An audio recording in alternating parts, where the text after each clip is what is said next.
Okay, welcome everyone. Welcome to the SPL Masterclass series. In case some of you are not aware, this is a whole series of 8 different masterclasses, and they're conducted by Hermann Gier, who's also the co-founder of SPL. And I think this is the fifth of the 8 series. And in this one particularly, we're going to cover the channel strips and mic preamps that SPL has on offer. In case you didn't come in a little earlier, we mentioned that at any point in time, if you have a question, you can unmute yourself, although we prefer if you stay muted while somebody else is speaking. But in case there's a question, you can unmute yourself and ask the question. We want to make it as interactive as possible. And you can also use the chat down below to ask your questions, and at an appropriate time, we'll address those. So we have Xavier, who's the head of sales for SPL, and we have Herman, as I mentioned earlier, a co-founder of SPL. So over to you, Herman. Yeah, Happy New Year, everybody. It's nice to see so many people jumping in. So yes, we're talking about the mic preamps and the channel strips today, and I want to share the screen so that we can see what. So is everybody seeing this? I hope it works. Can you tell me? Yes, it's good. Okay. Fine. So I want to start with a channel strip, and which is the channel 1, which is yeah, we already have this product in our line since about 1999, so 22 years already. It is one of our most most successful channel strip, full stop, that we have. And this is already the second generation with but just a facelift that we did like 10 years ago or something. So since then the product is available in that looks. Now I want to run you through this. Many of the features I'm discussing here are going to be also used in other channel strips, and so we go through this very thoroughly, and after that we will go through the other channel strips, and we only have to see what's in there, what's not in there, so we get the differences between them. All right, so let's scroll down a bit, and I'm going to use that front panel picture of the channel 1. I hope it's good visible for everybody. Again, if you feel free to ask questions. I really enjoyed doing that because it really makes the thing come alive for everybody. And there are no dumb questions, I might add. It's only dumb answers. So, okay, Chen, there's the.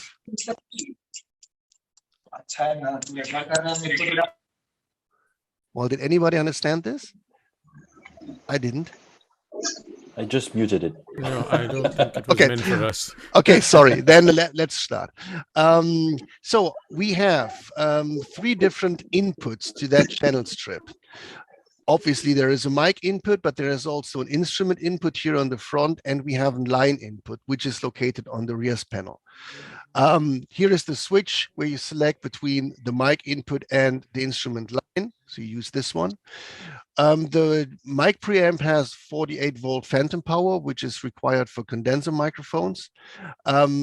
It doesn't really hurt for most of the dynamic microphones if this is being kept on, but if you have a dynamic microphone that is earth-free, you should not engage the 48-volt because that could hurt the microphone. There is a phase reversal switch. Well, no, phase reversal is the wrong term. It should be polarity switch. And what the polarity switch does, it switches the sort of the positive, negative, and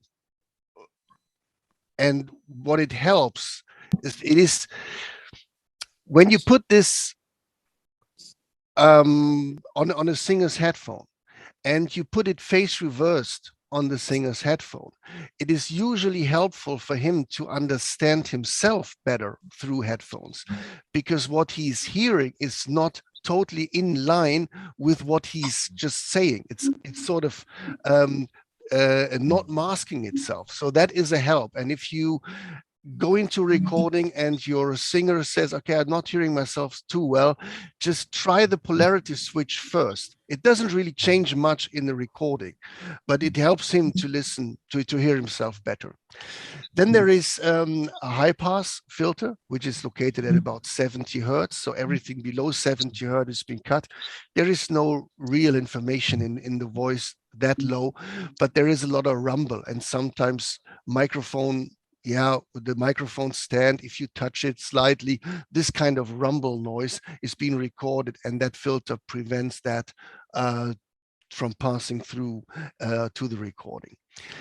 The preamp is a hybrid preamp between a semiconductor stage and a tube stage. So the tube that you see here is an ECC 83 type of preamplification tube that does a fixed dB, 6 dB gaining of the entire preamplification gain.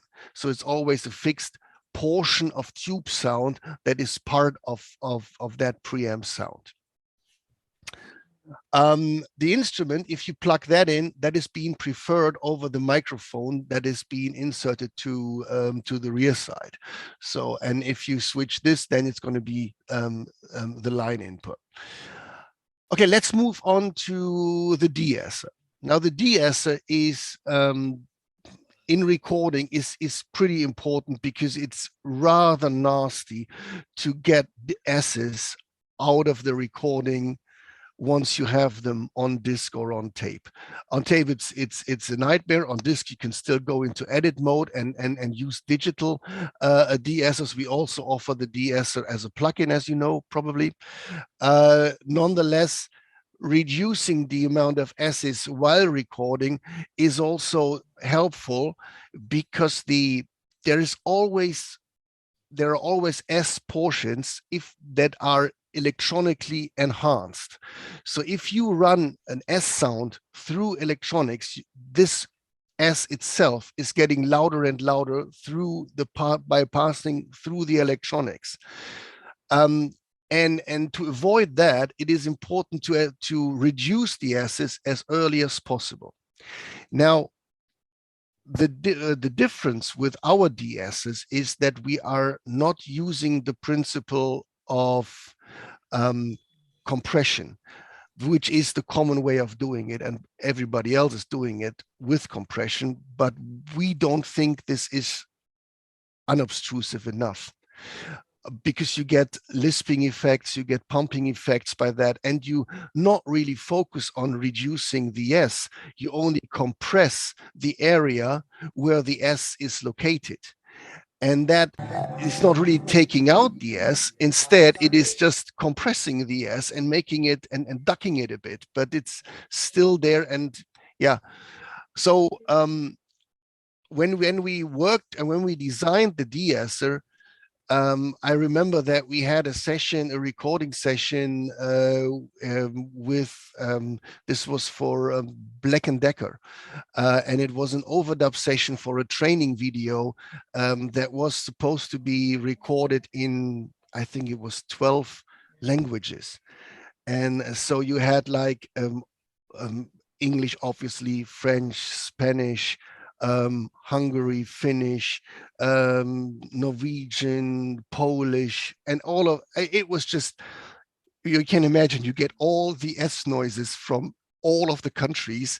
And yeah, the session wasn't with the best trained people. So there were also people who really had like issues with S noises. And I remember Wolf, my co-founding partner, and he's the true boffin, not me. He's the boffin. So he said, "Oh, we cannot work like this. We're not getting these S's to be under control. I need to think of something." So after the first day, he went home into his lab.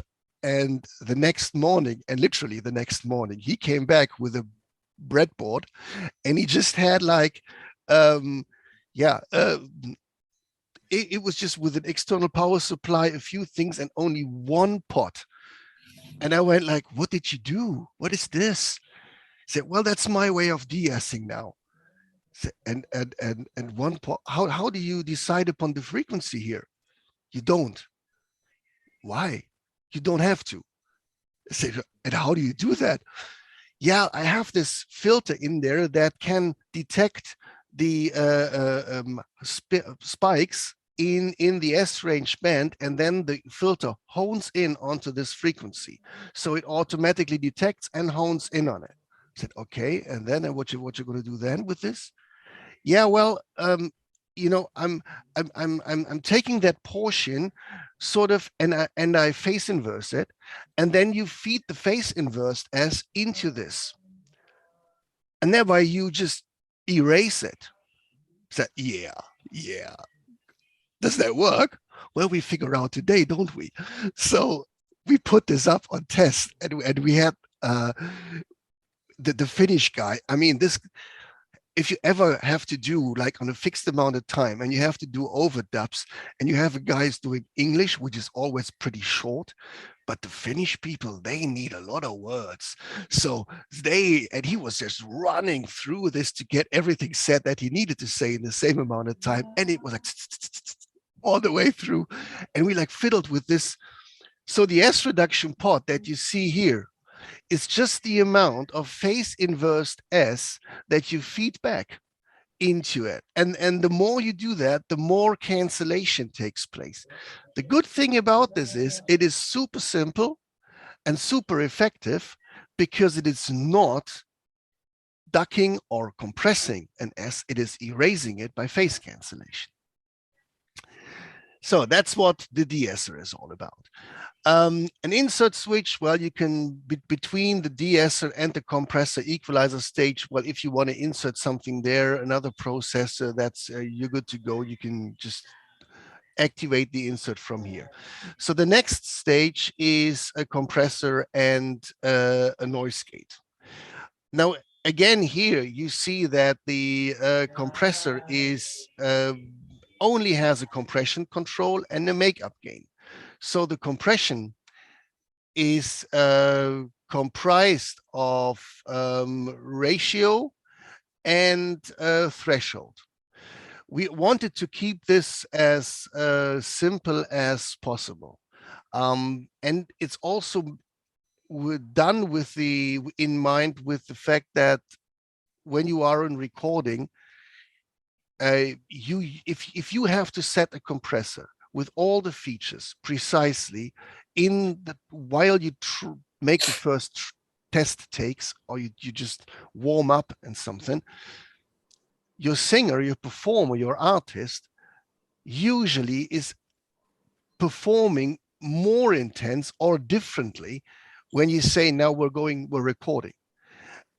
There is always that psychological thing that makes people react differently. They move closer to the microphone, they move further away, they get more enthusiastic or even shyer.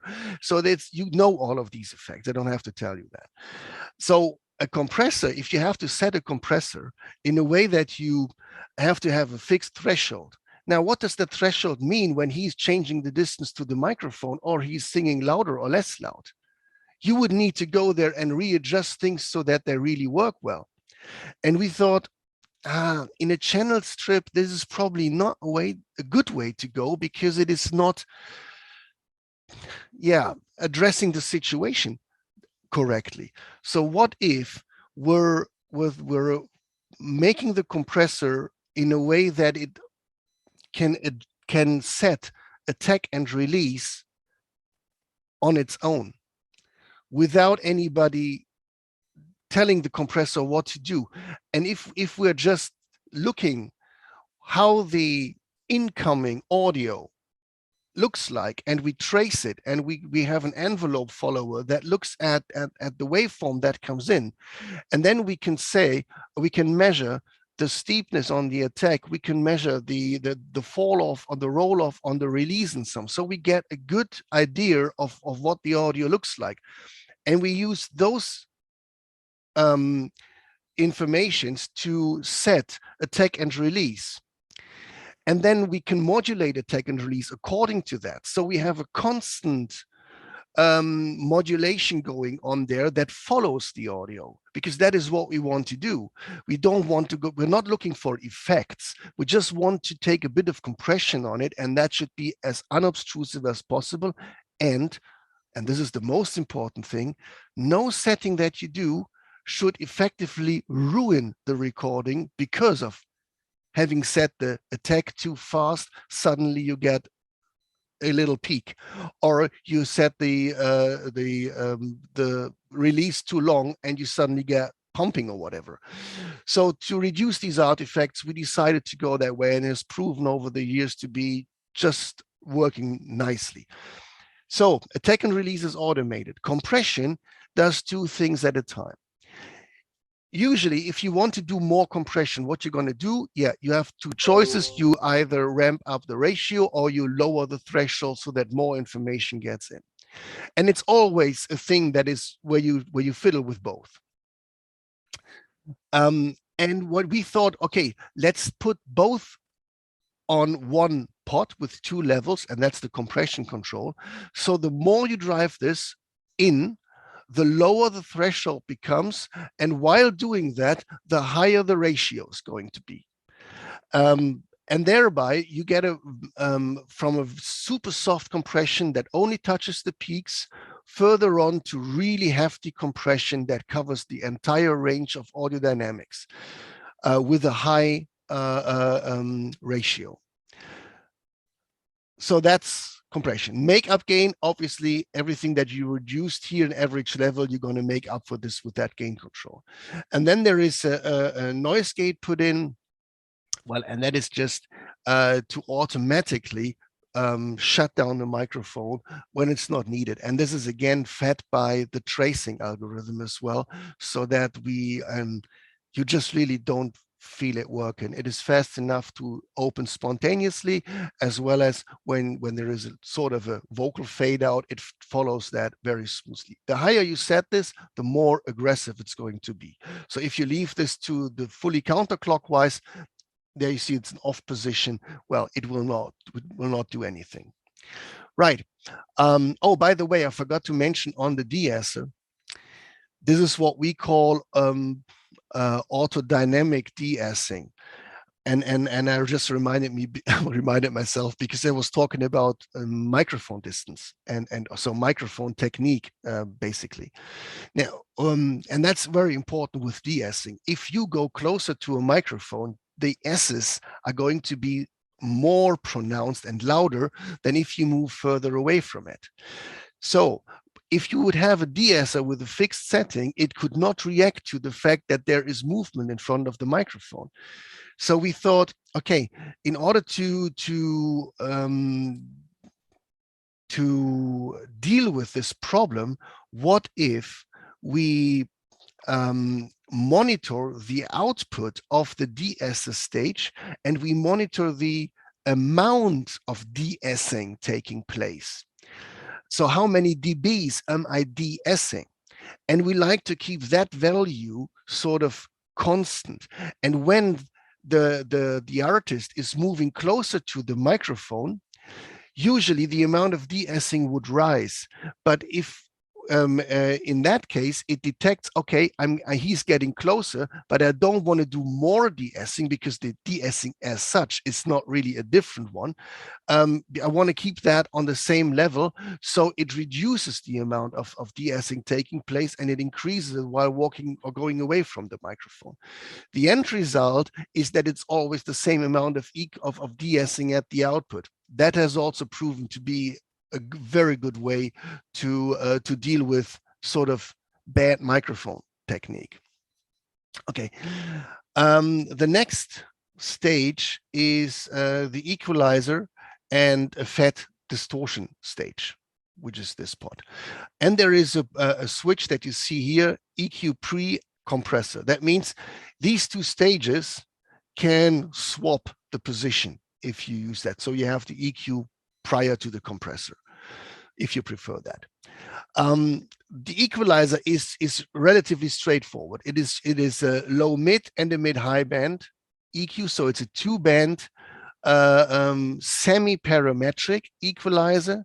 Semi-parametric because the Q is not fixed.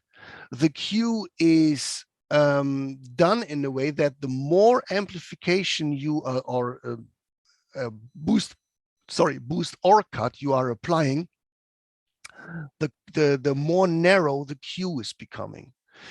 That's also a thing that happens in practice. You will never do high amount of boost on a super wide Q. That is, then there is something other wrong. So basically, if you want to emphasize a certain frequency, then you hone in. The louder you emphasize it, you hone in more and more on that frequency.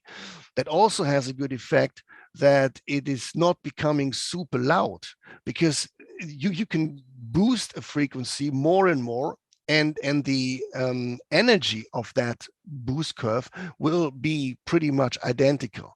So it's almost a proportional Q, but it's not a fully proportional Q design. It's also made to be super fast in handling while recording, because that's the first priority on channel strips.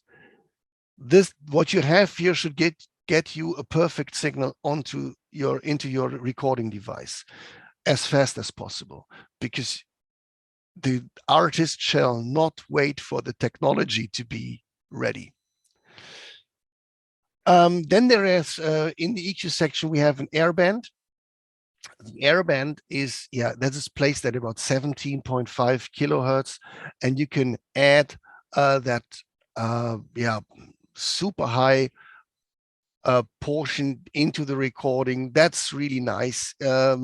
Sometimes it can be difficult if the recording itself is sort of noisy, then you add more noise. But if you have a clean recording, this really is like the exhaling is becoming like really shiny on this, and that's a nice thing. You can also diminish the airband if there is noise, or if you don't really want to have a lot of high frequencies on there. And that is, well, bear in mind, in today's recording, most of the time we're recording too many high frequencies, because we have full range all the time on every channel. And if we do hard disk recording, that's what many engineers tell me. They are missing the time when we had tape machines that rolled off at 15K. Now it's all open. And that really ends up creating very bright recordings. But there is, if you think about the yin and yang of EQ, meaning that yin and yang in that respect means if you want to have more highs in your recording, take the bass out, reduce the bass, and you will suddenly have more highs instead of rising and adding highs. And the other way around, if you want to have less perception of high frequencies, raise the bass frequencies, and that would give it a similar effect. Try it. It's really interesting. So the other thing that we have in here to make the vocals stand out a bit more, if you so wish, is the fat distortion. And this obviously adds distortion to the vocal, and it gives that a more rougher tone, if you so wish. Then there is an output control, to adapt that to the output or to the converter. There is a mute switch, so when you're done with the recording or in between, you just have to press one button that silences the entire recording channel until you move on. Then we have a headphone monitoring section in here as well. We have playback inputs on the back, so you can feed him your mix, and you have a volume control for the headphones. So in here you can actually add the playback to the singers or the instrumentalists or the artist's performance, and give him an individual headphone mix right out of the channel strip. Now let us take a look at the rear panel. So we have two versions. You can add this AD converter, if you so wish. So it's going up to 192 kilohertz, and it's a SPDIF output or optical output. And here on the back, pretty straightforward. You got your mic input and the line input. You have the input insert, send, return, and you have two outputs, one balanced, one unbalanced. Here you have an additional AD input too. And yes, this is a mono channel strip, but all converters are stereo because the converter chips are stereo. So we thought, hey, why throw away that additional channel? We don't have to. So you can put any other signal into AD input 2, and on your this will be converted with this converter as well. And you can record 2 tracks. The vocal maybe out of the channel 1. And if you have another channel strip, you could just feed the output of that channel strip into this input, and you have this on the second channel in your workstation. And here are the playback inputs for the headphone mix. Well, that's it. That's the channel 1. Anybody with a question on this? Not on my side. Okay. Then let me move on, and we're going to talk about the frontliner. Is anybody seeing these red lines here, or is it just me? Yeah, I think somebody's been trying with their finger on their mobile and adding to the whiteboard. I think you need to disable that, Xavier. Everything is disabled on my side, so I don't know how this The actually. whiteboard. I don't know. Oh, I do have a question, Herman. Yeah. Why would we have left and right for headphone output? Moment. Left and right for headphone output. The output here is sorry. The output is a headphone jack, which is Stereo. Stereo. Yeah. So I think the input, in this situation, the playback input is left and right. Yes, so you probably send the headphone feed, the aux output into the playback input, and you give that particular artist from the headphone output on this. Is that right? Yeah. So left and right here is the playback input for left and right channel. Yeah, which is coming from your DA converter that has the mix that you have on the door. You feed that in here. Sorry, I mean, I think since the playback inputs are stereo and one wants to listen something on stereo, the headphone outs necessarily have to be stereo, is what I feel. So that's the reason the headphone out has to be a stereo.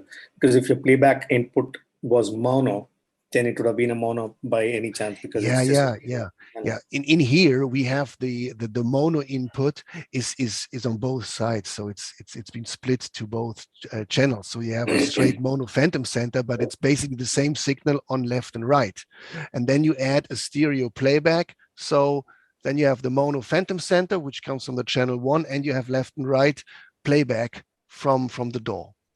Yeah, I mean, just to understand the need of a headphone monitoring system on a channel strip, because reckoning all channel strips, which we have already seen in the past and whatever has been designed recently, why would there be a headphone monitoring on a channel strip if the channel strip is lying with the engineer in the control room or elsewhere?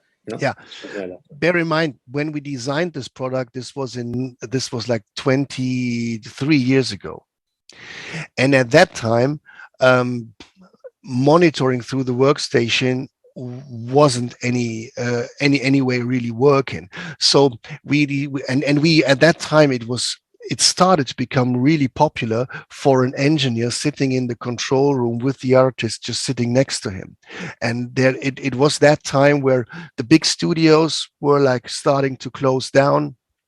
So there wasn't a situation with a recording room, and they were like sitting next to each other and they were doing the recording. We were selling this a lot into the home recording market at the time. That was our main business with this, and the feature was really valid. It probably still is valid, so that you can make your headphone mix right there with your artist.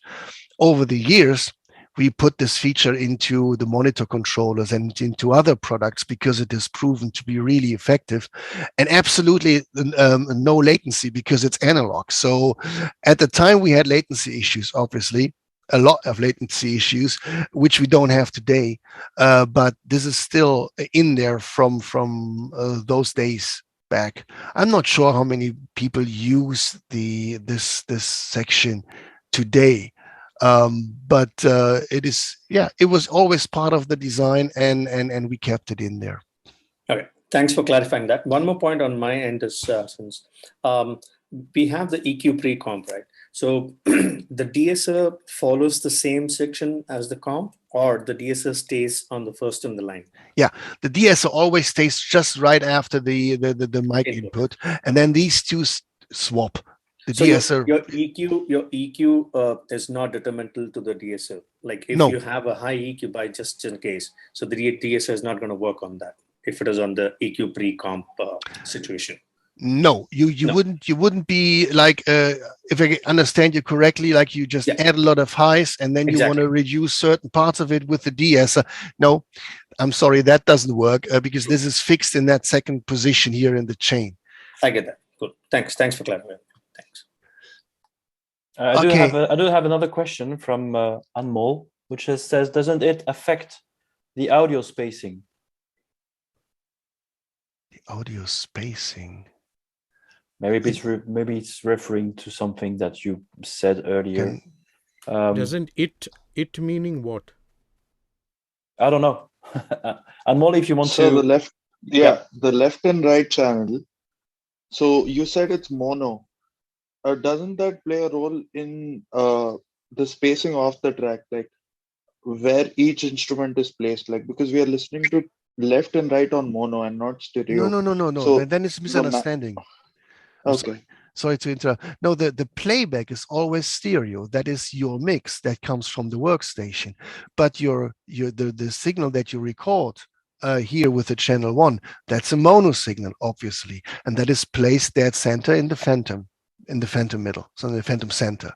So that's why it's mono, but it's basically the same signal on left and right. Right, but it doesn't affect the spacing. No, I'm sorry, that was a misunderstanding. Okay, sir, got it, sir. Thank you. Welcome. All right. Yep. Are we okay? Then let's move on. These red lines annoy me. I don't know where those come from. I don't know neither. Okay, the channel 1. Now this is the up level product to the channel 1. The frontline. I'm sorry. The frontliner is the up channel product to the channel 1. Let me just take the same view here. And this was the rear panel, and this is the front panel. So basically here in, thank you, computer. The input section is pretty much the same as in the channel 1, with the exception that we don't have an IC, a chip doing the analog, doing the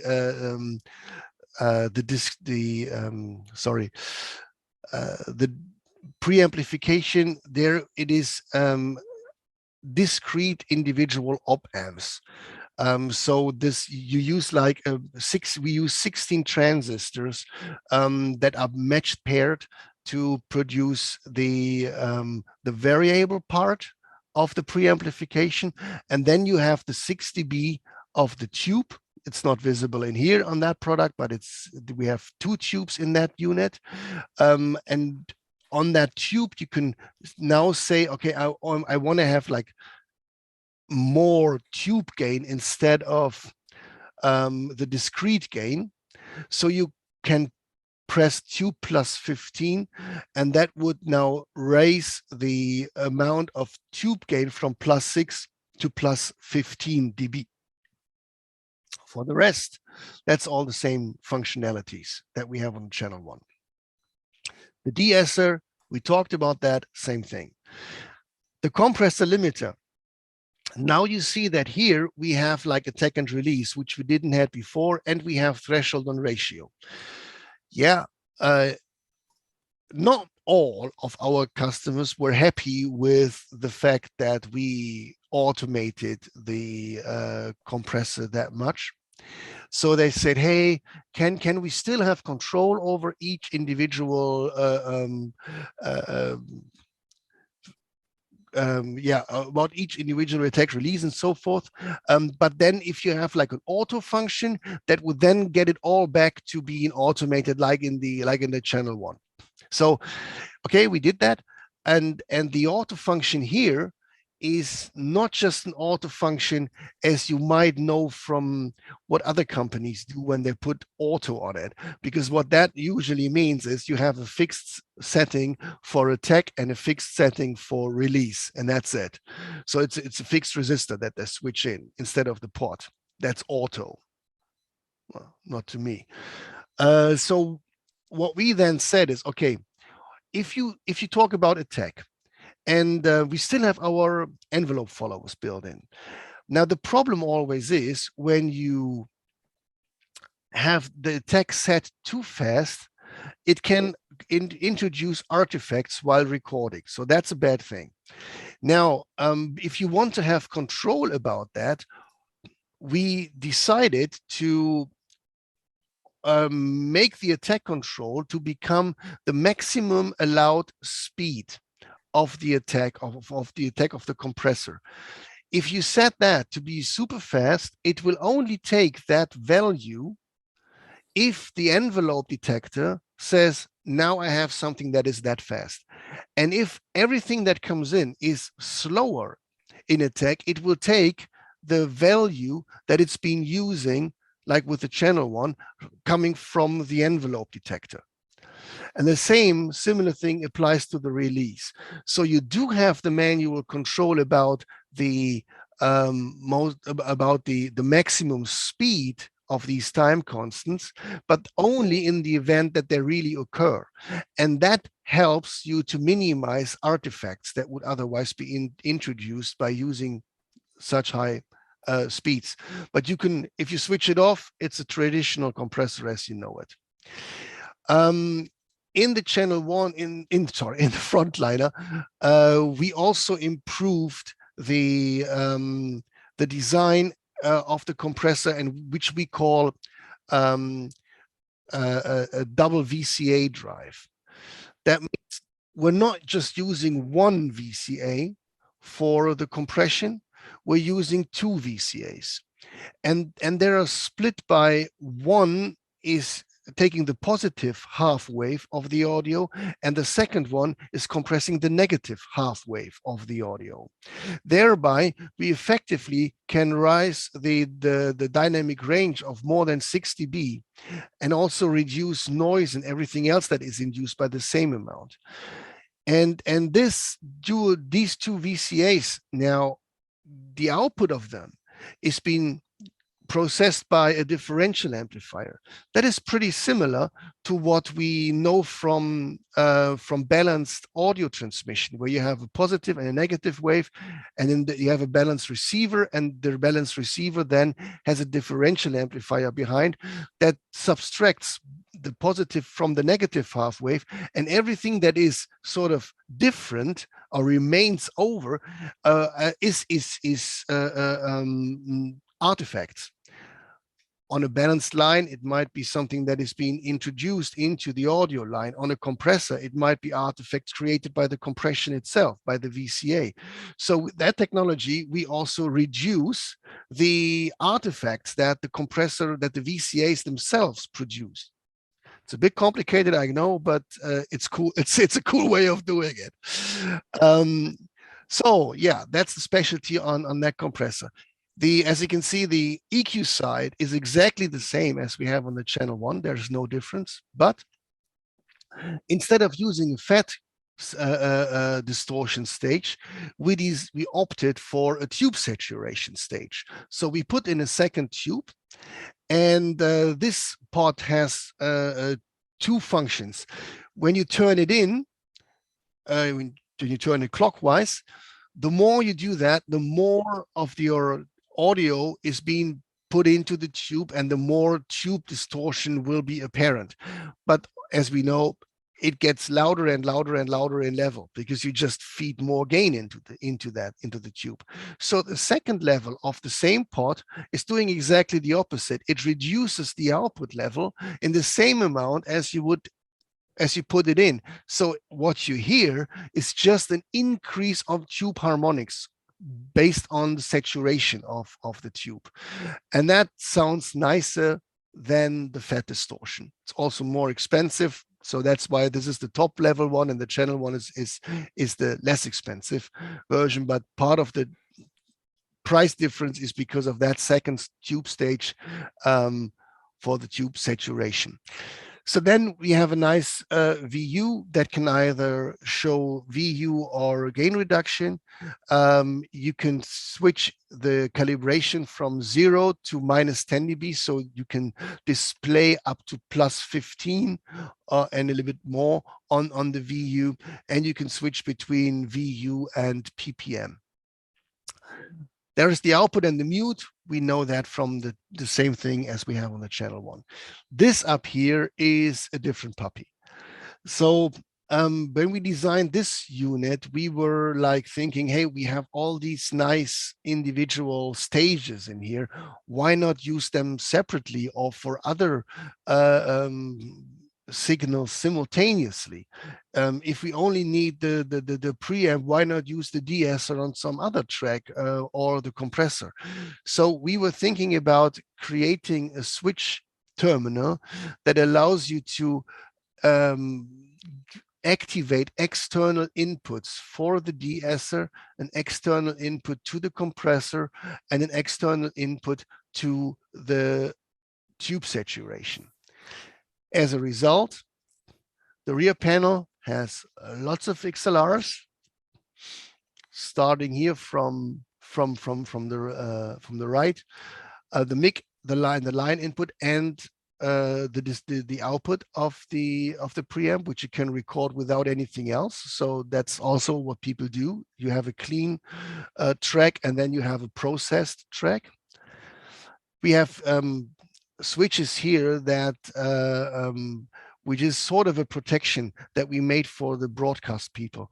The broadcasters don't like to have 48 volt switchable on the front panel, because sometimes the people who use it don't really know that switching it on can harm earth-free dynamic microphones, and if they don't know what's connected, that'll be a problem. So they want to have the engineers doing that, and they requested, well, give us a switch that disables the 48 volt on the front. So if you press it on the front, it doesn't do anything. So this switch, and then you switch the 48 volts on the rear panel.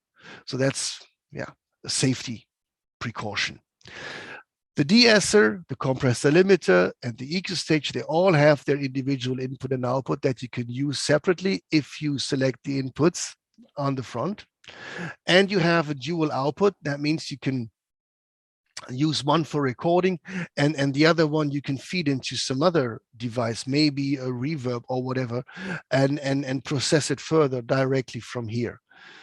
As I said, the version can also carry the converter. So there is the AD input 2. We discussed this with the channel one, so that you have a free channel that you can also convert, because the converter is stereo. All right, that is the channel one. Frontliner. Sorry, the frontliner. Yeah, thank you.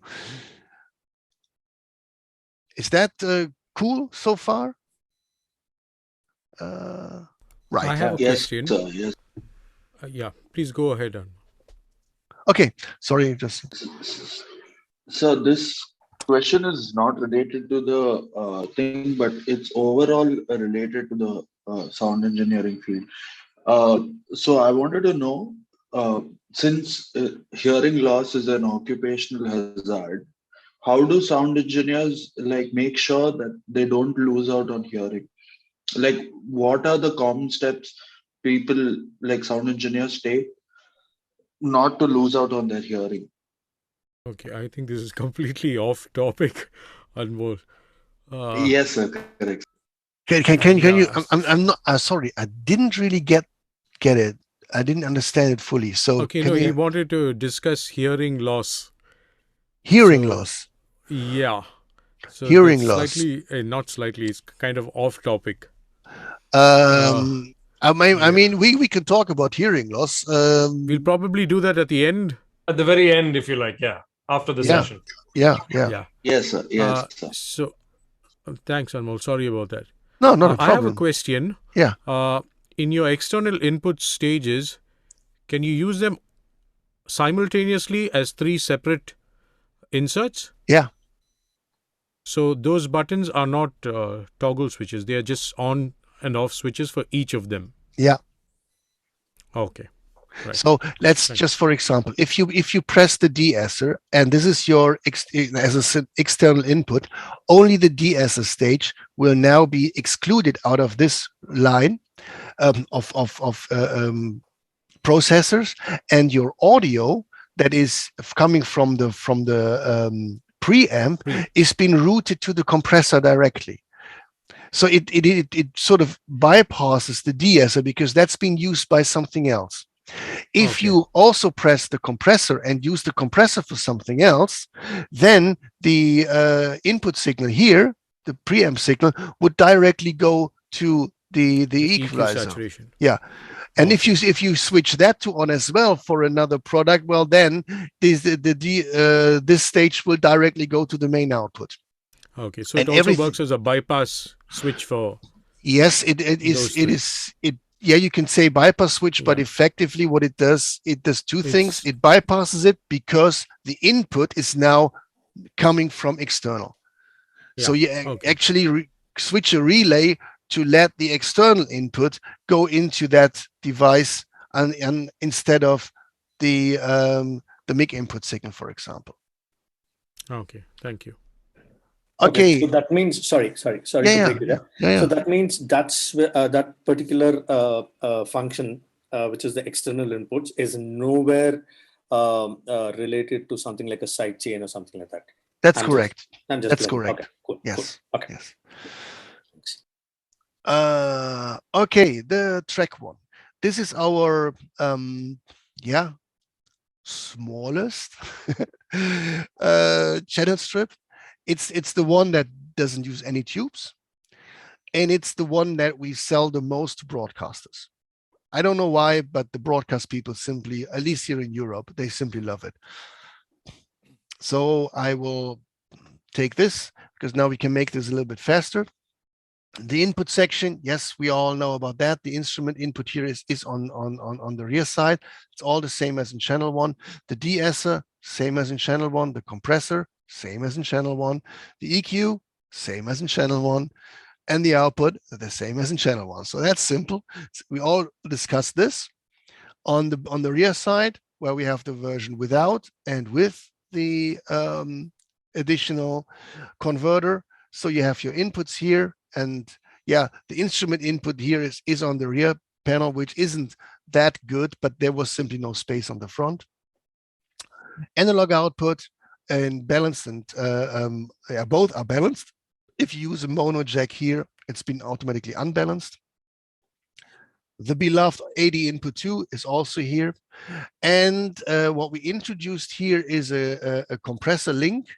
So you can link two channel 1s, and by activating the master slave here, you can detect which of the channel strips is master and slave. So for a stereo application, unless that's a kind of a cool added feature on the track 1. Yeah, that's it. That's already the track 1. Not that. Sorry, Sean, you can go ahead. Thanks. I just so this links only the compressor, is it, not the EQ? And you cannot link the EQ. This is analog, and there would be, you would have to have motorized faders to link an EQ. On a compressor, it's different because there is a voltage for the VCA that you can just pass along, and Okay, that's right. that's Okay. the reason. Yeah. Okay. Okay, Herman, when you were telling about the common factors between the three, that the DSL stage, the compressor stage, all are the same on all the three. Do we also mean that on the component level they are the same? So they are doing the same action on the bigger guys as the smaller guys, or Yeah, there's the track one and the channel one don't have the dual VCA drive. good. Okay. So otherwise, the component level is all the same. Yeah, it's all the same. Okay. Yes, yes. Was that it? I'm just. Can I see one more question. Okay. I was wondering, what type of compressor is it? Is it a VCA or is it a FET compressor? No, it's a VCA. Yeah, it's we're using the very nice VET. What was it? 2152. It's not, it wasn't 2152. That's the old one. 2184. I forgot. Should know. Damn. Okay. No, but it's one of it's the top level VCA from VETs. VET Corporation. And the top of the line, this frontliner preamp, is that that is not 120 volt rail like the new one you have? No, we don't have a channel strip and 120 volt rail yet. Oh, it is something that we really want to do, but there is also a problem with this, and that is exactly in the de-esser section. We cannot make a de-esser with our technology in 120 volt rail, because the OTA that is doing the detection is an extremely complicated device, and you cannot discreetly build this. It would be just another box of stuff if we would do that discrete in 120 volt rail. Nobody would be wanting to pay for this, and we don't want to develop it, honestly, because it's really a nightmare. So a channel strip in 120 volt rail for now, with our current knowledge, will not have a de-esser, and the compressor will not be a VCA compressor, because the VCA would then not follow the 120 volt rail, and that would become the bottleneck. So that we would use the technology that we have developed for the iron, which is then a variable mu tube compressor that can handle the technology. So we do have a design stage, or we're not pre-prototyping, we're fiddling around, let's put it like that. We're playing with stuff in 120 volt rail to create a channel strip, because except for the de-esser, we have all the ingredients, and we will do that. That's a fact. It's just a matter of when we're going to do this. Thank you, Hermann. Thank you. Welcome. Could you just take us back to the frontliner the back panel of the frontliner, please? Absolutely. Take the one with the converter. Yes. So now we see something called these options and the convert. I mean, of course, what does the options here mean? Is there anything that is to come up to be filled in? Yeah. The options is you can order the frontliner with input and output Lundal transformers. So there is the microphone. It's the LL1538XL transformer on the input, and the LL1549 line output transformer. These are the options that you can. Yeah. So that's more like a customized thing. Yeah. Okay. Yeah. Cool. Thanks. Okay. Then I suggest we move on to the Gold mic, the Gold mic Mark II, and that is a straightforward. It's a tube mainly a tube preamp, but it also has a portion of the preamplification done with discrete transistors, exactly the same stage that we use in the frontliner. So we have two of these stages here in the gold mic. It's a bit of, yeah, well, this is our golden retro design. I think we designed this in 2003, I guess, about, yeah. The switch functions here are all the same. Well, you all know the phantom power, padding, the phase. This is actually wrong. It should be polarity, but at the time I didn't know it better. So high pass, the source, yeah, it's between instrument and instrument line and mic, and an insert.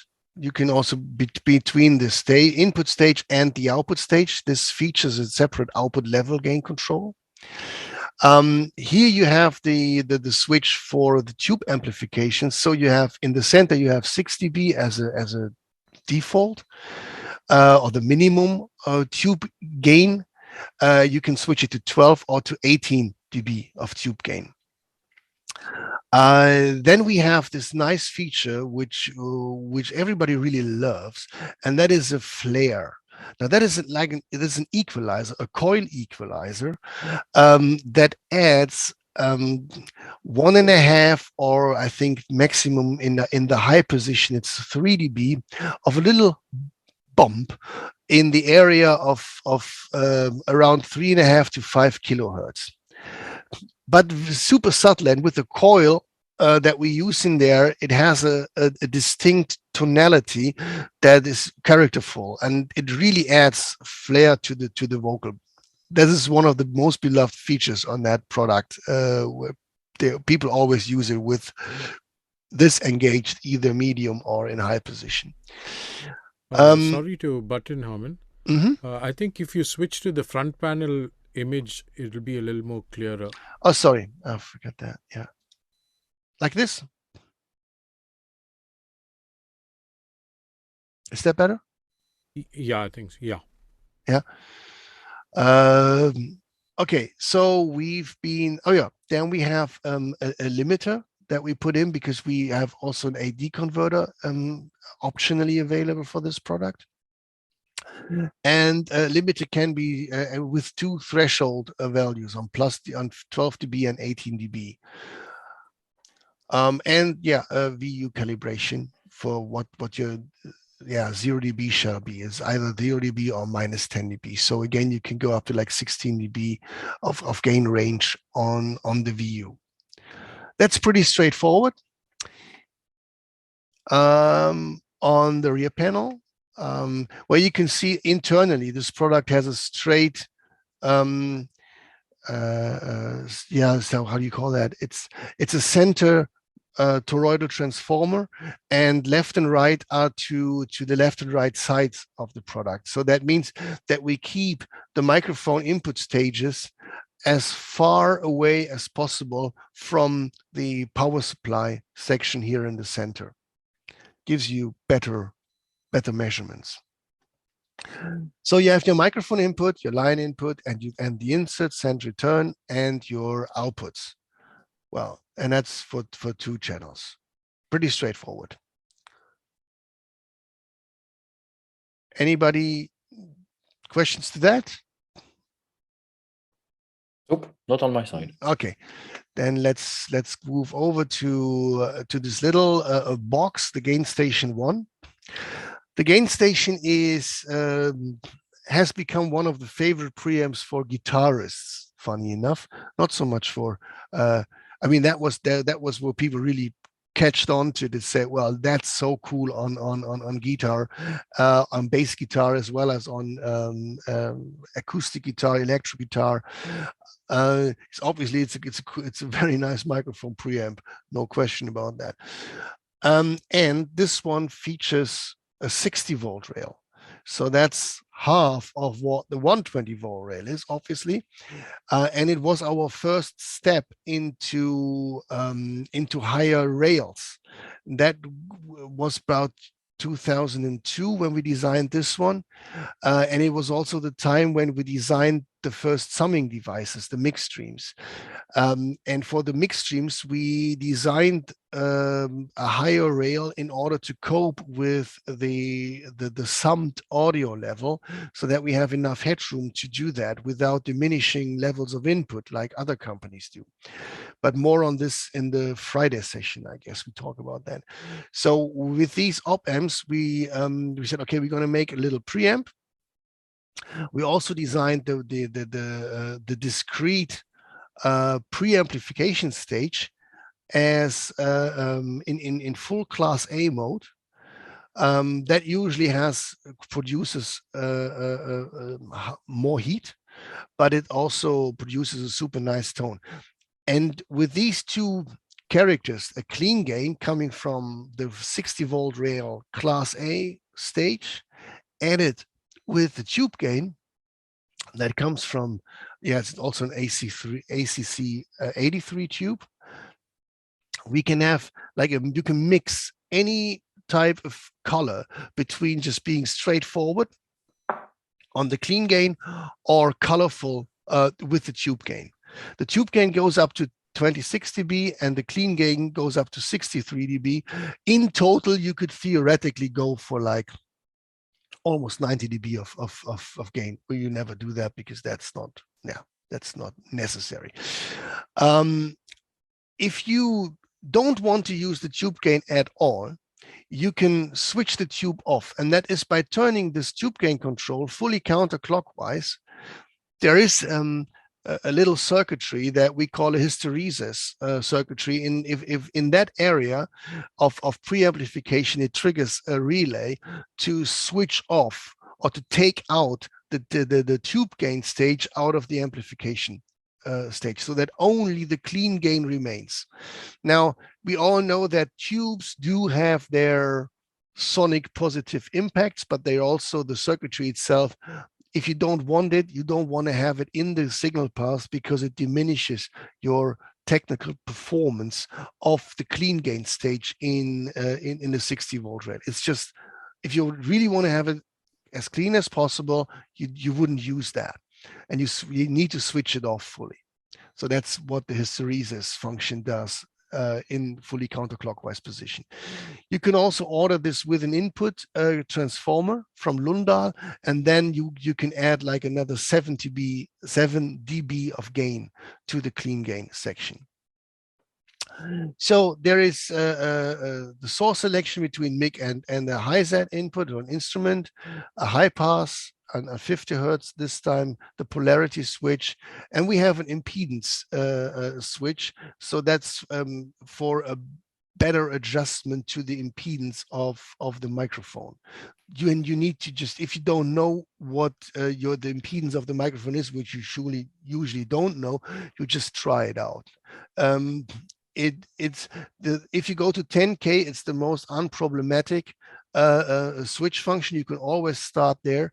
If you go lower in impedance, you need to have a proper matching. So it's getting more critical in matching, but from the tonality, the closer you match it, the better it's going to be sound-wise. But if you are getting below the impedance here, and your microphone has a higher impedance, you're cutting off high frequencies. So that wouldn't be good. So that's why you start with 10K and you work your way down and you just listen to what really works best for you. Phantom power and a limiter. The limiter is a peak limiter or a fat limiter. I mean a peak and a fat limiter. It's a combination. I always use it in the fat position when I use it, because it then uses the tube as the limiting device as well in that tube fat position. So it runs through the tube circuitry. It just sounds fatter to just like that. Yeah. Okay, on the rear panel, let's go here. The rear panel, obviously, here is your this is your input for the line or the instrument. You have two outputs, and they are totally independent. You can use both if you like. Here's your mic input. Here's your AD-in2. Well, we talked about that at length before, because you can equip this with a transformer. With a converter. This is an old picture. It says 196. It has the same converter now as we saw on the channel strips, so it goes to 192. But this was an older picture, I guess. And you can there is a mute switch for the input 1 if you only wanted. Wow, why did we have the mute switch on there? Okay, if you have an idea, tell me. I just forgot it. All right. All right. So, well, that's the gain station. That's a pretty straightforward mic preamp with all the coloration that you would want. Is it the mute switch for the ADAT inputs? No. ADAT is always 8-channel. We don't need 8 channels here. It's just SPDIF on coax, so it's a toss link. Okay. Yeah. Analog to digital in something like that. AD in. What mean by AD in? There we found that mute switch. I understand the input that is AD in. AD Still in understandable if it was called AD in 2, but it says AD in 1. Yeah, I know, and that doesn't make any sense. Yeah, it's nowhere in the picture. I don't know. I honestly, nobody. I mean, Seen that till date. Is it additional input or something like Yeah, but additional input 1. There is nothing called additional input. I would then write AD with double D to distinguish it. But, Exactly. all right. Okay. No, right. I don't know. Okay. See here. We equipped. Yeah, that was. Yeah, there was a time when we used 12AX7 LPS, but the LPS are no longer available. I need to check this. See, sometimes you have text on the internet for a long time and you don't look at it again. Now today it's ECC 83s. Tubes is a nightmare, guys, these days. Oh, Jesus. There are not so many companies making good ones anymore. All right, then we're gonna go ahead if there is no further question. I guess not. And we're gonna go to the latest edition on channel strips, and that's an 8-channel device, and that's called the Crescendo. And the Crescendo is the very first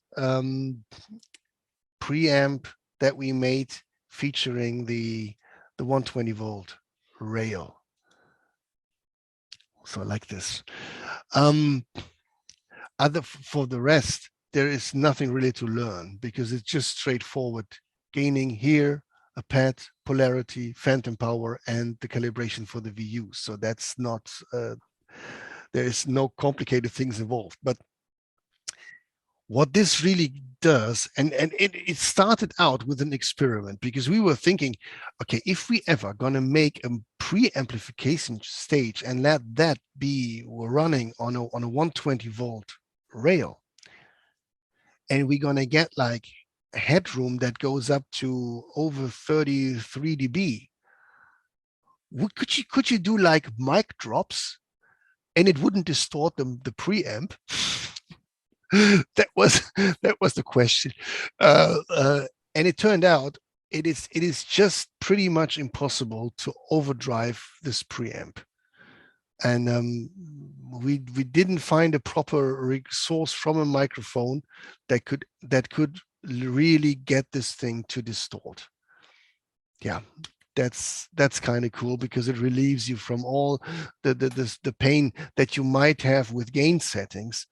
Literally, I've seen, I remember L. Schmidt used it on a recording when he was still around, and he just set everything to 12 o'clock, just like you see it here, and you don't touch it. I mean, there is so much headroom in the device that you don't need to, and it's so quiet that you don't have to fight for the last gain on the preamplification. You don't have to. It is yeah, you just keep it there and let it go, and it does its job, and it's superb.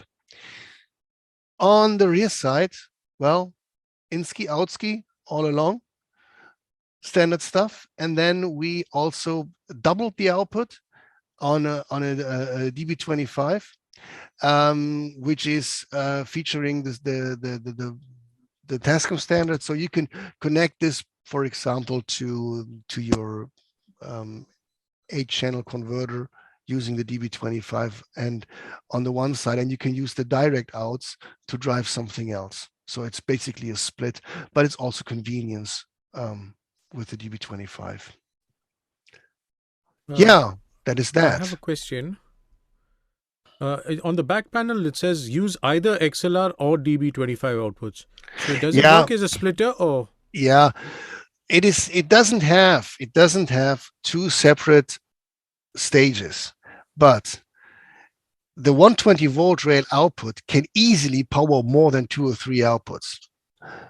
Nonetheless, we put this on there just to be on the side. You can use it as a splitter. There is no problem with that. But in case you have extreme differences in the input impedance of the receiving devices, which today you don't really have, you have that with very old equipment, where you have like one has like a 1K input impedance and the other one has 75 ohms. This difference would then end up being creating different levels of loudness that enter the products. But that's all. The 120 volt rail output can simply power multiple outputs. You can use it, but just to be on the safe side, we just put it on there to be super correct Germans as we are. But honestly, no, you can do that. Not a problem. Okay. And how come, is there some limitation with the 120 volt rail, or is that a reason why you don't have the option of a AD converter here, as in an 8-channel ADAT output? Yeah, we simply don't have an 8-channel converter card at the time to put in there, and we simply don't have space in there to really do that. And we figured on the converter side, yeah, we could, but honestly, people have their favorite converters already in their places. So why put a converter in here that would create another possible objection? Right, and they just say, well, I know I have my AVIDs here, or I have my links, or I have my UAs, or whatever you have around. We didn't have the time, the space to put it in this box, because it's all clustered. You imagine there are the cards. They are vertical, and they are like going through this device from here to there, and here is a shielding for the power supply that's entirely shielded in new metal, so that it doesn't affect. The biggest problem was to get the noise away from the power supply to channel 8. That was the biggest challenge in this device. Okay, anything else? We're on the finish line, guys. I know we're already over the hour. But it's comfortable if you want to connect directly to the audio interface, like a HD audio interface, DB25 to DB25. Or this is very friendly with the patch base also. So I found that there is a possibility. Thank you. Yeah. It will be very convenient to connect the DB25 to a patch bay. Yeah, even DB25 to DB25 to some HD interfaces, or absolutely you can connect to patch base also, or individually you can take out the outputs. There's a very good possibility. Yeah, absolutely. Yeah. Another thing I wanted to chip in, I don't think we have time, but this 120 volt rail that Hermann has been talking about, they've already covered it in a previous masterclass. In case some of you are interested, it's really interesting. It's almost 4 times the power usage. You can go onto the SPL website, and there's a very quiet video over there which explains the 120 volt rail. Yeah, don't be surprised. When I say quiet, I mean there's no audio to it. So you might wonder if your speakers, something's wrong or something, but you can check it out. It's very concise and detailed explanation there. Yeah, back to you, Hermann. Sorry. And I would like to add something. Is we already, as you mentioned, we already did a session about the 120 volt rail, and it has been recorded. So Vivin has the the recording of this masterclass. So if you really want to dig into this technology, you may also have this section available. Yeah, just feel free to reach out to me and I'll share those videos with you guys. Okay, then Hermann, just before you yeah. I mean, exactly like Sean pointed out, use either the XLR or the TB25. But I'm sure there's no intelligent switching between the two internally, right? Like whichever connector is going to get the output out. Yeah, it's parallel. Yeah. Okay. Yeah. All right. So the latest addition to our range is the Crescendo Duo, which is just a dual channel version of that. And again, that is also pretty straightforward. All these first switch functions, hyperfilter, polarity, the VU, and the phantom power, you know all that. Then we have an output gain. Let me just go down here so that we get this picture. So like this. An output gain that you might want for like better adaptation to your AD. You can switch this part on and off.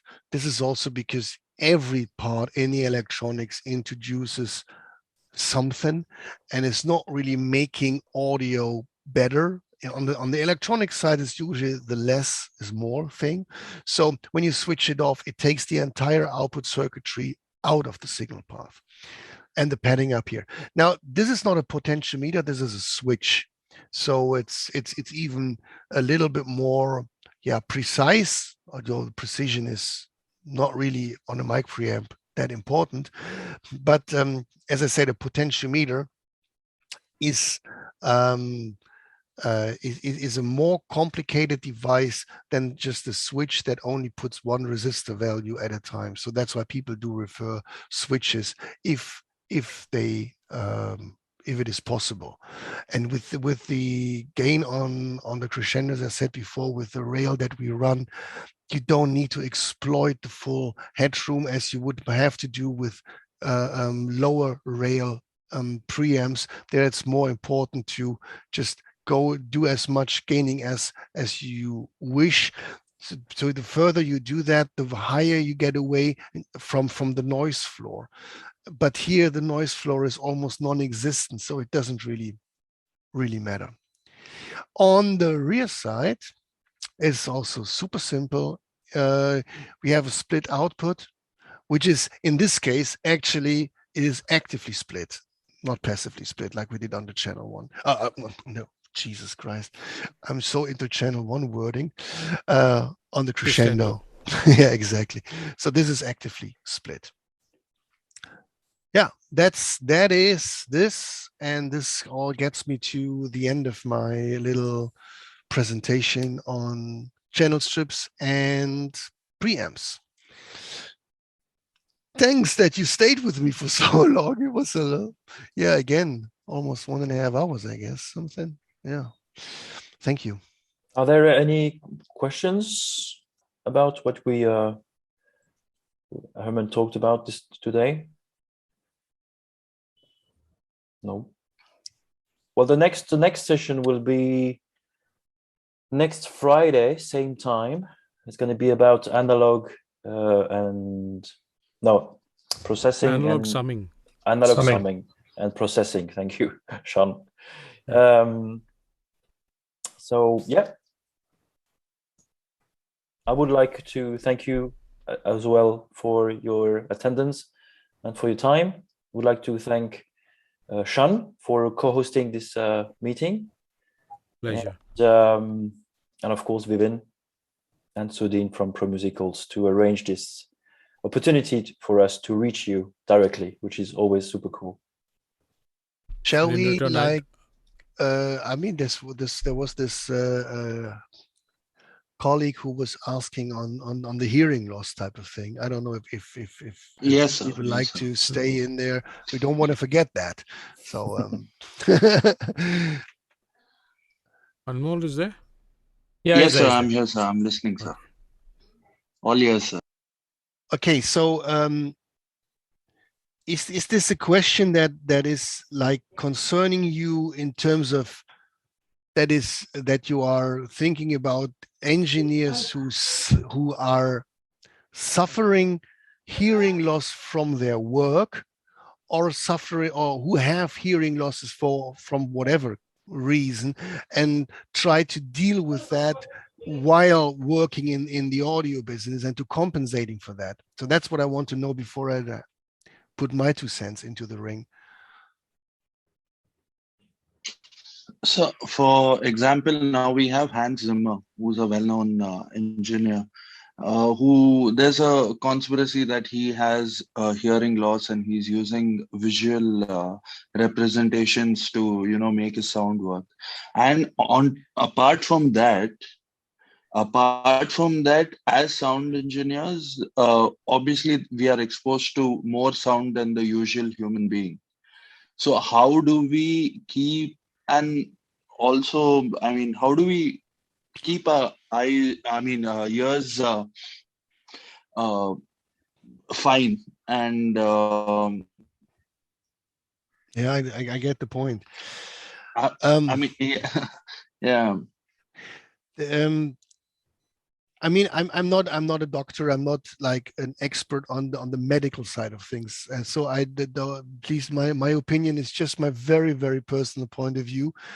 And some things I read in books from other engineers that I really like, fancy reading. I just finished Al Schmidt's book. And in that book, he also he was talking about preserving hearing. And there is obviously, yes, you are correct, we are exposed to a lot of high sound pressure levels, and he said that it's mostly the stress factor that goes along with that affects your hearing, and keeping the stress out of the production process and the work with people, trying to be as calm and polite and cool as humanly possible, also in stressful recording situations, is a helper to not overstress your hearing, because it's psychological. I don't have medical explanations for this, but I can see his point. The more you get into an involvement in audio that is containing stressy situation, it affects more than just the hearing by sound pressure level. And I think the combination is something that can lead you to like tinnitus or other problematic hearing losses. That's at least something that he was mentioning there. So on the other hand, I've been doing live shows with my band, and I've been doing also live stuff in loud environments, and I know quite a few live mixes. What they do, many of them, they either accept their hearing loss with a smile, say, yeah, what would you expect, man? I do this for like 20 years. And others are really very cautious about it, and they wear like earbuds. As long as they are in practices, as long as the situation is not requiring their full attention, just bring that sound level down. And I think there's truth in that, because adrenaline is being solely produced by the level of sound, by the sound pressure level that you hear. I read this in a different book about how the human body responds to visual Loud sounds, yes, sir. And audio. Correct, sir, as you were saying. And to visual and audio noises. I'm sorry, I didn't get what you were saying. I'm sorry. No, okay. I was confirming with you, sir. Okay. So they were saying that you can watch an accident and you can see something really horrible happening in that accident. As long as there is no sound, your adrenaline level will not rise. But if you hear it without seeing, you will already be in total alert mode, and your adrenaline level is super high. That means that if you want to keep your overall adrenaline level, and that is pretty, I don't know if it's the same as a stress level. It's probably not the same, but it's maybe equivalent in a way.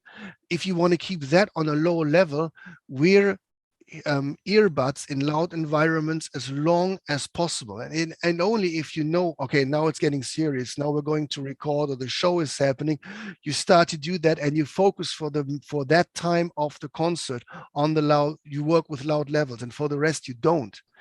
And by wearing these earbuds, the whole surrounding level of that production around you is lower in sound level, sound pressure level. And that actually, you will notice that I did this and I found it super relieving. You calm down because you're not stressed by the noises around you so much. I guess that's also a reason why we see so many athletes and sports people walking around with headphones where they have their music on just to shut them off from the surrounding noise, which brings them down. And yeah, that's my 2 cents on this topic. So amazing, sir. Thank you. Anmol, I don't know how young or old you are, but it's a normal thing for Yes, us sir. to lose our hearing. Actually, from your late 20s onwards, for males, it drops. Your sensitivity to the high frequencies drops, and over time it keeps reducing. So this is a normal phenomena, and you will be surprised at the number of musicians who suffer from tinnitus. I know so many musicians, well-renowned musicians, who suffer from tinnitus. There's a certain amount of acceptance that is there. I know that my sensitivity to high frequencies has reduced. So sometimes if there's a whine or high frequency noise, I don't hear it at a show. So you have to be open to asking other people also, is it okay? Are you hearing this? Or is it just my ears, or you're not hearing something? It's really not something to be ashamed of. No, that's actually true. I'm 58 now, and I just recently, my son was fiddling around with some fire igniter. It was like creating a super high type of noise to it that I didn't hear, and so he was and he was saying, "Hey, turn it off." I said, "Why? What? Don't you hear it?" And I went like, "Holy fuck, here we go. I don't hear it." And the same happens when a friend of mine, he had like a device in his garden that was putting some out. I don't know how high the frequency was, but it was supposed to rodents. To chase cats away. Yeah, something like that. And I remember that years ago when he had that, I could walk by and I could hear this little noise. And now today I can't anymore. So yeah, it's a human thing. It just decreases. Funny enough, when I'm in mixing or mastering, when I work with audio, it's not as if I would make wrong decisions on the amount of high frequency content. That is not really affected by that. And I was talking to Bob Ludwig one day, because he's now in his mid 70s or late 70s already. And I said, "How do you cope with that?" He said, "You know what? The funny thing is, to me, nothing really changed." And that is actually true. I wouldn't regard myself as that I don't hear these frequencies. Only when I'm exposed to that thing, I just, no, I can't hear that anymore. Maybe if it's like 10 dB louder, I would still hear it, but right now I can't. But it's so high. I mean, we're talking about, I don't know, 13, 14, 15, 16 kilohertz. Now, have you ever listened to these frequencies isolated in music? If you do, you will notice there is no such thing as music. There is only artifacts, in a way that where you think, okay, which instrument does that belong? The lower you get in frequency, the more you puzzle it together. But the area that really contains useful music, to me,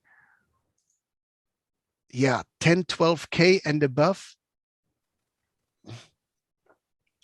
And as I said before, maybe the fact that we don't hear super high frequencies so well, and there's many engineers getting older and older and older, just like me, we don't realize that our modern recording technology that always records like up to 20K all the time, that there is so much high frequency information which isn't really necessary, but it adds something that it may add something that is positive, like with the airband EQ, for example, but that we overdo it without really noticing. And then it's what exactly what you just said, that we need to listen to others to check ourselves.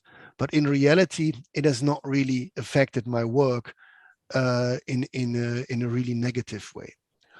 Although it's kind of weird when you realize that you are deteriorating physically when you get older. If we have time, I just want to add a little pointer to that, is that I'm not demeaning my country, which is India again, but that we are all from. It is also the state of life that we live in. Something around us is so loud every day, and that is our perception level, and we tend to start hearing everything above that level, and that's when things get really loud, because the body doesn't understand that are we loud or are we soft. We start pushing the envelope after what we have heard. Like there's constant honking, there's motor sounds, and it's so loud. That's why most of us speak loud too. That's what I understood in my own research, probably, that I was doing for the last few years, how this varies.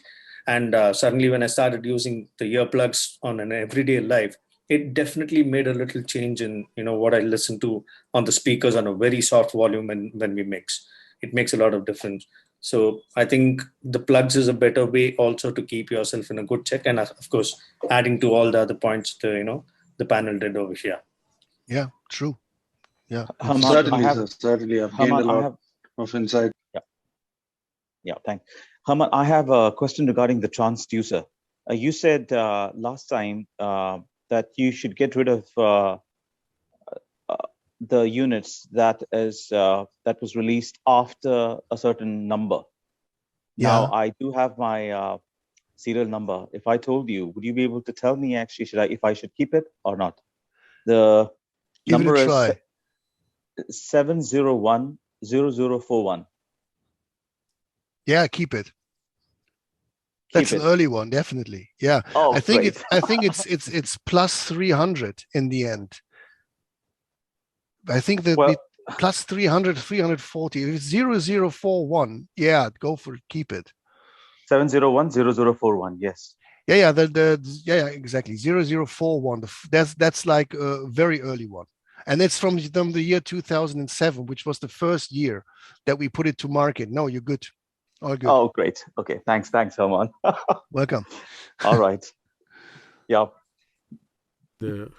Okay, just as a quick mention, Hermann and Xavier, I proudly say that I've used the Gold Mic preamp in the past, and I sincerely love that unit. It's a beast. It's a beast to work on, and it's absolutely great.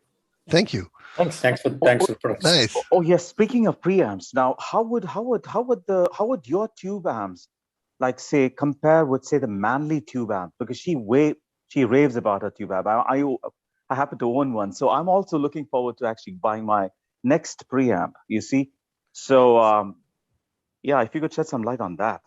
Yeah, the difference is that Manly is using an all tube design. I think I'm not sure which model you have, but the latest the Voxbox. The Voxbox. Yeah, I think that's an all tube device on the preamp.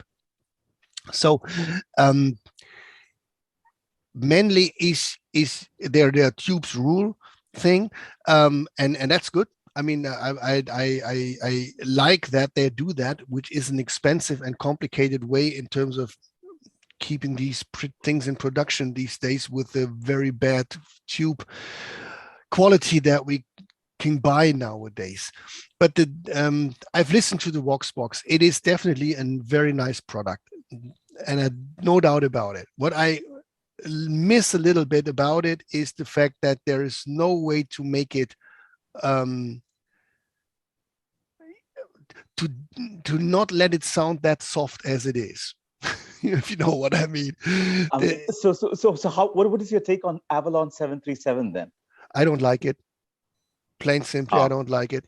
Yeah, I don't like the compressor section on the Avalon. Just weird things, actually. It's very difficult to control. It is. It's unbelievable how successful that product is. And I haven't said that, but I know Winton, the guy who's doing the Avalon man, and I said to him, hey, Winton, what's wrong with your 737? Say, yeah, man, I didn't put much time into it, and I don't know why it's so successful. I really don't like it either. That much. Okay. That's a statement. That's like you saying, did we put that ad in one mute? But by the way, the 737s and the 747s were meant to fly. I mean, that's a pun intended. So they didn't fly. They didn't fly well. Yeah, but I think in America they had this. I remember that there was this one artist that was featuring it in the rap community in the US. And next day, all of the rappers wanted to have this. They didn't know how to set it up. It was just a status symbol, like a gold chain. So they needed to have it. So that really made this thing popular. But I don't really like it. I don't like the sound of it, really. I mean, hey, we're talking on a high level here. It's not something. If you have it, yeah, great. I mean, we're complaining on a super high level. And forgive me, Winton, I'm just saying what you said to me. Healthy. It's all healthy discussions. So it's fine. Yeah. I also have to admit that I enjoyed when I started off in a studio back in the late 90s, I think towards early 2000s, we had a tube vitalizer, which we used to call the secret sauce. Yeah, the vitalizer, that's the story. I know we covered that, right? We talked about vitalizer in another session. Yeah. And if you want to go or Vivian, because there was a story that I don't know how I got into detail on the story, right? As far as I remember. Yeah, because that was a product that we didn't intentionally develop. This was just pure experimentation and being lucky to keep that little moment where something extraordinary happened in that circuitry. And it was super hard to get under control. And it was patent worthy, and it received five patents. So yes, it was something that, as I said, you can only develop by trying. You would not think about it and just come up with this and do it. No way.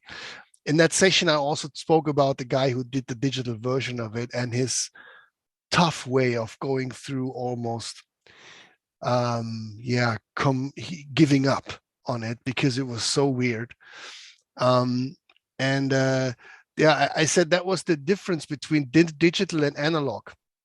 If you are a digital designer and you design digital algorithms, you will never come across something that surprises you because you don't know what you cannot program something that will surprise you. And in the analog domain, you can do that. You can just play around and listen. And sometimes, and in case of the vitalizer, that happened, you put something together and it's not just noise or distortion or just plain simply stupid things that happen. Sometimes in rare events, something extraordinary nice sounding appears. And you go like, what is this? And that is the vitalizer. Yeah. And it has put SPL on the map. I mean, that was the first real product where people said, okay, this is a different type of animal. And there's a company that does things differently. And from then onwards, we always tried to keep that mojo of approaching things differently.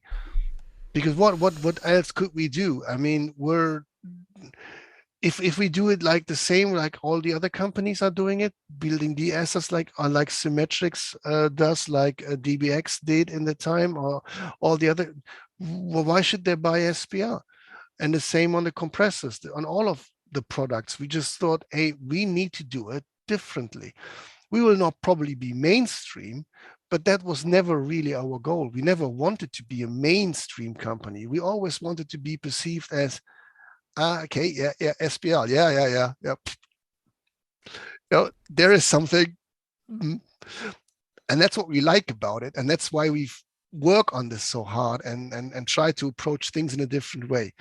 Not necessarily that if don't get me wrong, if it's not really getting better by doing it differently, it is stupid to follow this path. It needs to have an improvement over what we already know. And then we want to go that different route.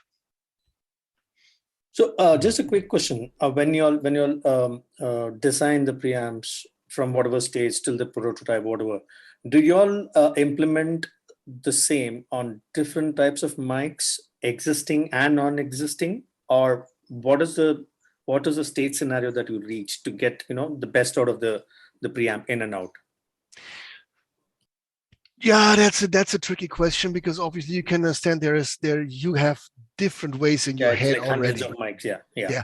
So there is an approach that I would describe as, let the engineer do his piece in the first way. So there is a feature set that we want, fine, but we start with the rudimentary preamp. So first of all, you need to design the preamp stage as an amplification stage in the first place, and you make your the product will already give you an idea. Is it's going to be standard rail? Is it's going to be discrete? Is it a ship design, or is it a high rail design? That's part of where you want to position the product. So once the product management side says, okay, we want to have a product designed for that kind of market, then we already know the technology that we need to apply. Now, when you use an IC, for example, which we are only today in new designs, we always build them discretely for several reasons. One reason is a non-audio reason. That's more like the chip sector is getting more and more problematic in terms of supply chain issues. The last 2 years or 3 years have shown that dramatically. But also you don't have any control about the component, what's inside of the component and how they change over time, the wafers change, whatever. True. So discrete designs are our favorite. Now, if you go standard rail, you take your discrete transistor design, and here in the crescendos, for example, it's also like we have 32 transistors paired in that discrete design. And then it is extremely important how you deal with the temperature and how you build them together, because if there is a temperature drift between them, then you have offsets, and that's not a good thing.